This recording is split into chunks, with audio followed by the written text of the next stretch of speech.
देखिए मिस्टर साद, हमें इस पोस्ट के लिए एक एक्सपीरियंस इंसान की ज़रूरत है और आपका एक्सपीरियंस इस टाइम बिल्कुल कुछ भी नहीं है।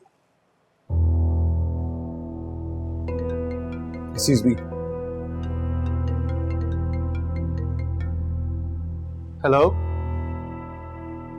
अस्सलाम वालेकुम सर। अरे बड़े अरसे बाद याद किया आपने। अरे नहीं नहीं सर, बताएं बताएं।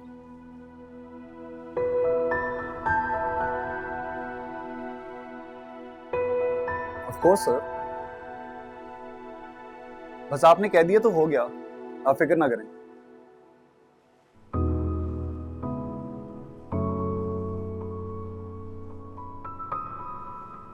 ऑफ कोर्स हाँ, बिल्कुल ठीक है। Thank you sir. अस्सलाम वालेकुम। हाँ, तो मैं क्या कह रहा था? सर आप एक्सपीरियंस की बात कर रहे हैं। हाँ, किसी भी काम को करने के लिए एक्सपीरियंस तो चाहिए होता है और एक्सपीरियंस काम करने से ही आता है।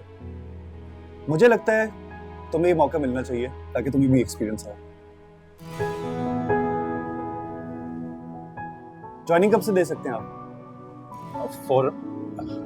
मेरा मतलब है सर मैं फौरी तौर पे ज्वाइनिंग दे सकता हूँ।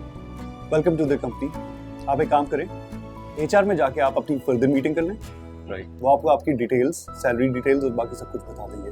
Right sir, welcome to the company. Thank you sir.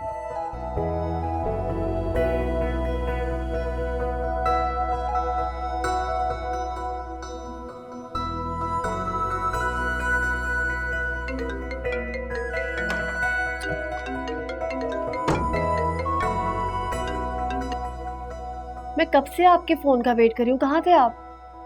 हाँ बस वो इंटरव्यू होने में थोड़ी देर लगी, काफ़ी कैंडिडेट्स थे तो देर से बारी आई। कैसा रहा इंटरव्यू, कुछ बात बनी? इंटरव्यू तो अच्छा हो गया है मगर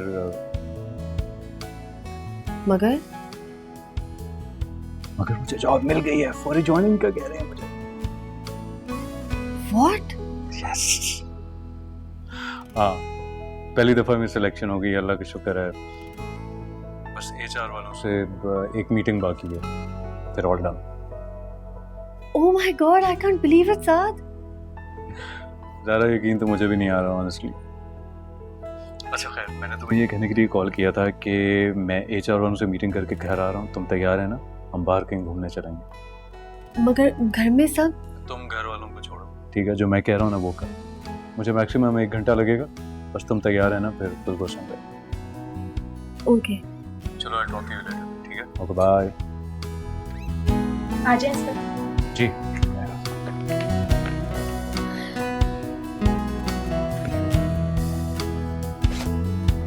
मैं तुम्हारा बहुत मशहूर हूँ मुश्ताक।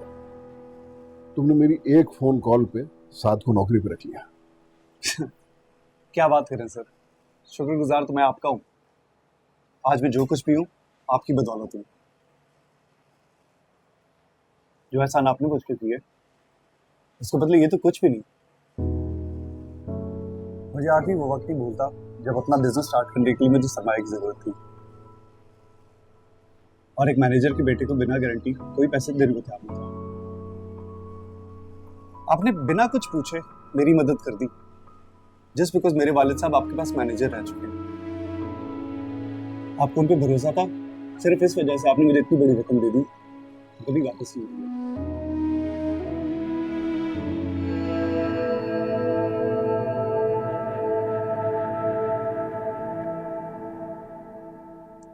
क्या हुआ, तुम्हें खुशी नहीं हुई? मैं भला क्यों खुश नहीं होगी साद? इतनी अच्छी सैलरी और इतनी फैसिलिटीज, ये अचानक जॉब आपको मिल कैसे गई? ऑनेस्टली बताऊं, मैं खुद बड़ा हैरान हूँ क्योंकि इस फील्ड में तुम्हें पता है मेरा कोई तजर्बा तो खास है नहीं, लेकिन शायद किस्मत का मेहरबान होना इसी को कहते हैं। मुश्ताक साहब ने ये भी कहा है कि 1 हफ्ते तक मुझे गाड़ी भी मिल जाएगी। गाड़ी? हाँ गाड़ी। वो कह रहे थे कि मुझे ज़्यादा आउटडोर मीटिंग्स करनी होगी तो उसके लिए मुझे गाड़ी की ज़रूरत पड़ेगी।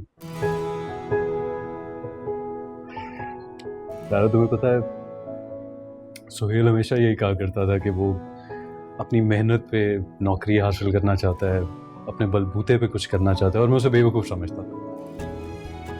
लेकिन ठीक कहता था, किसी का एहसान लेके काम करने में कोई मजा नहीं। इस दुनिया में दूसरों के सामने सर उठा के वही जी सकते हैं जो अपनी मेहनत पे, अपने बलबूते पे कुछ हासिल करते हैं, किसी के सहारे नहीं। खैर मैं भी क्या बातें लेके बैठ गया, मैं कपड़े चेंज करता हूँ, तुम भी तैयार हो जाओ, बाहर खाना खा के आते हैं, ठीक है? जल्दी से।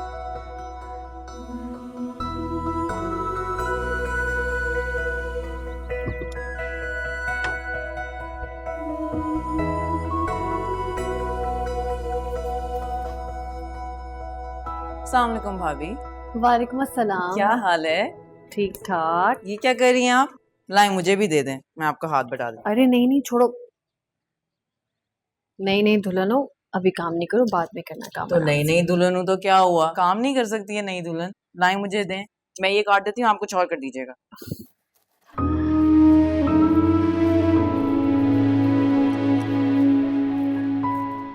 वैसे सारा काम आप ही करती हैं क्या?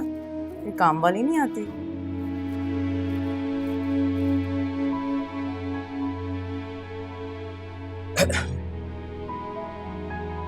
तुम क्या कर रही हो यहाँ? 2 दिन सब्र नहीं हुआ तुमसे, आते ही नई रवेली दुल्हन को काम पे लगा लिया। अभी तो उसके हाथों की मेहंदी नहीं छूटी। नहीं नहीं, वो तो मुझे मना कर रही थी, मैंने खुद ही उनसे जबरदस्ती कहा कि मुझे करने दे। तुम्हें क्या जरूरत है इन झमेलों में पड़ने की? इसके लिए सारी उम्र पड़ी है। ये तो तुम्हारे एंजॉय करने के, घूमने फिरने के दिन है। चलो छोड़ो ये सब, छोड़ो छोड़ो ये चीजें, चलो आओ मेरे साथ। अच्छा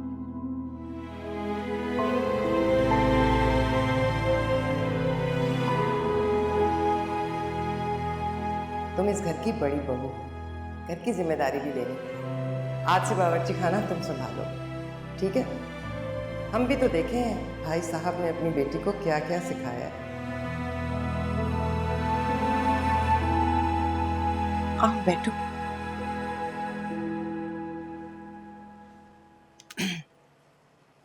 मैं ये कह रही थी तुम्हें दफ्तर नहीं जाना? मतलब तुम इतने बड़े ओहदे पर हो, वहाँ काम का हर्ज हो रहा होगा और पैसे भी कट रहे होंगे। ये मेरी ऑफिशियल लीव है, इसके पैसे नहीं कटते। ओह अच्छा अच्छा अच्छा मुझे क्या पता। लेकिन फिर भी मतलब अगर छुट्टियां ज़ाया ही हो रही हैं ना, बाद में कहीं तुम दोनों को घूमने फिरने के लिए अगर छुट्टियां चाहिए हो तो उस वक्त इस्तेमाल कर लेना। तुम भी क्या सोच रही होगी, ये कैसी सास है जो बहू को ऑफिस जाने का कह रही है? लेकिन मुझे पता है ज़माना बड़ा सख्त है, ख़ासतौर पे लड़की को तो कोई मकाम हासिल करने के लिए बड़ी सख्त मेहनत करनी पड़ती है ना। जी मुझे पता है। बहरहाल तुम खुद समझदार हो, अपना बुरा भला जानती ही हो। मैं तो ऐसे ही मशवरा दे रही थी। जी और कुछ? नहीं नहीं ठीक है, तुम जाओ आराम करो, सुहेल भी आने ही वाले हैं।